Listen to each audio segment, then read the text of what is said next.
Nel weekend dell'Epifania, in piazza Montagnana si sono svolte in contemporanea la festa della Befana e la festa del cioccolato e degli antichi mestieri. Una doppia dolce festa per tutti i bambini della città e ovviamente non solo per loro. E così la grande piazza si è riempita di vecchie befane, di maestri artigiani delle epoche passate e di amanti dell'alimento calorico per eccellenza, Sua Maestà il cioccolato. Il tutto per la gioia soprattutto dei più piccini che, oltre ai dolci della calza, hanno potuto chiedere un cioccolatoso regalo in più ai propri genitori.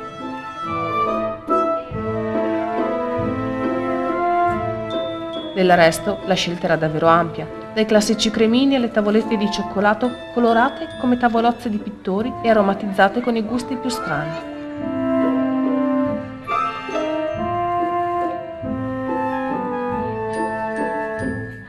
È stata una bella giornata, fredda ma soleggiata, e con le mani che volentieri si stringevano attorno alle tazze di buon cioccolato caldo offerto dalla Proloco di Montagnana.